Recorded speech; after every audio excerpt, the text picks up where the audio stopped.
Dedinho de Prosa está de volta, entrevistando o poeta Merlânio Maia, e eu lhe perguntei no final do bloco anterior, Leandro.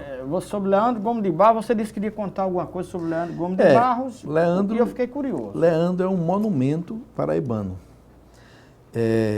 Infelizmente, nós não temos, nós como Paraíba, a identidade cultural que foi criada por Leandro Gomes de Barros, que é a base de tudo, porque o cordel, de fato, a estrutura, a forma, o folhetinho, ele não é daqui do Brasil, ele veio com as caravelas. É europeu, tem no século XIII, tem na Alemanha, Holanda, Portugal, Alemanha, mas ainda existe lá? França. Ou não? Hoje as universidades estão retomando as universidades. Não, eu sei que o maior acervo de cordel do Brasil está no museu na França. Na França. Porque inclusive alguns doutores, professores que vieram da França, ensinaram no Brasil, no Nordeste especialmente, e vieram a cata desses cordéis para levar para lá. De fato, eles têm uma estrutura muito boa lá. Só que o que eles faziam lá, que na França, era literatura de colportage, o nome, inclusive, que era aquela literatura que as moças entram na peça de teatro, tem um intervalo de 40 minutos, e naquele intervalo daquela peça de teatro, elas botavam uma bandejinha aqui, botavam os folhetinhos e saíam vendendo, chamava de colportage, porque era de colo, era no colo dela, portado no colo, né?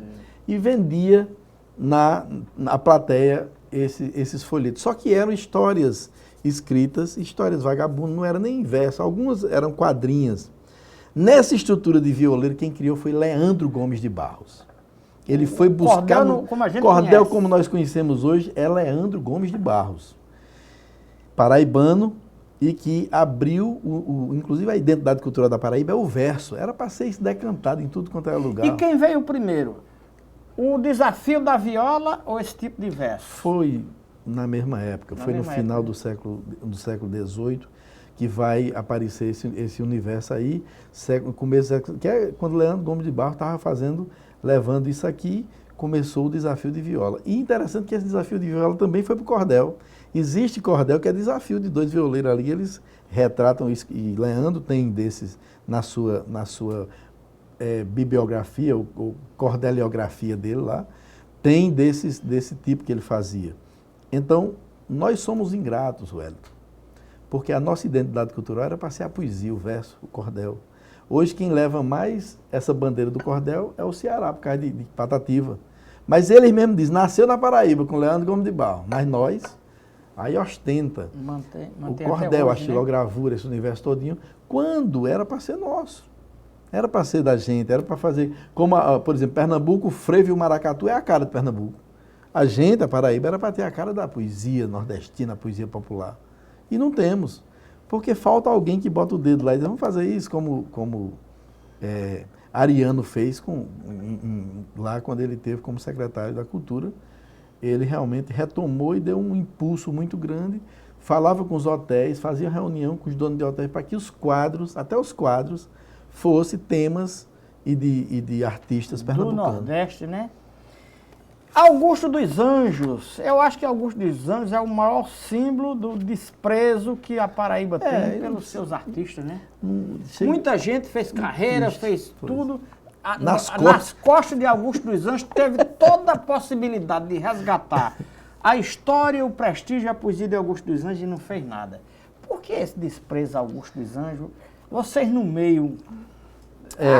comenta o que sobre isso? Não, o que a gente vive, existe um ostracismo da cultura paraibana, que é uma cultura, inclusive, no mesmo patamar de Pernambuco, que Pernambuco hoje o próprio frevo hoje já é patrimônio imaterial da humanidade. Eles preservam, né? Conseguiram rasgar. Nós que teríamos o forró como a bandeira e o verso, a poesia, o cordel, o violeiro, nós não temos isso.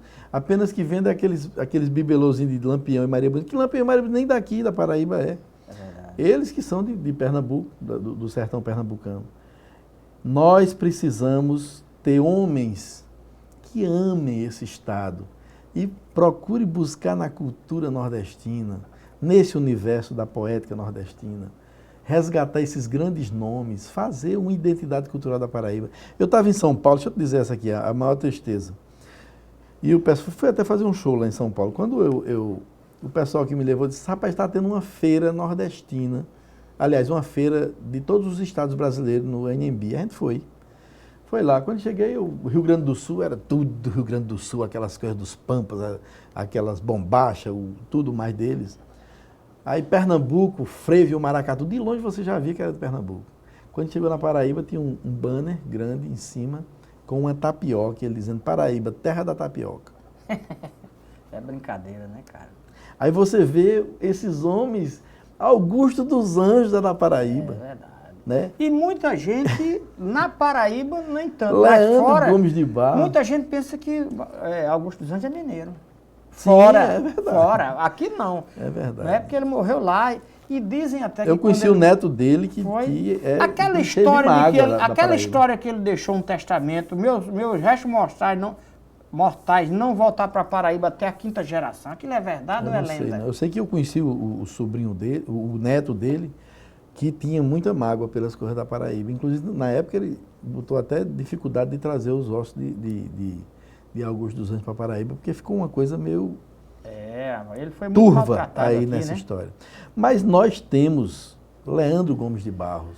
Eu vi uma crônica de Carlos Drummond de Andrade fazendo uma crítica a Olavo Bilac, dizendo que Olavo Bilac foi considerado o príncipe dos poetas brasileiros por uma casta de 6 ou 7, ele utiliza 6 ou 7 intelectuais. Quando Leandro Gomes de Barros ensinou a ler através do cordel pelos sertões mais distantes, muita gente aí ele coloca, este é o rei da poesia brasileira. O Carlos Drummond, eu tenho até essa crônica em casa, do Jornal do Brasil, que ele escreveu na época. Desafio não é sua área, não, né? Não. Eu sou poeta Poeta popular, bancada. Contador de história. O contador de história conta quais são as suas histórias? É a história que você vê na feira? Como é que você cria essas histórias?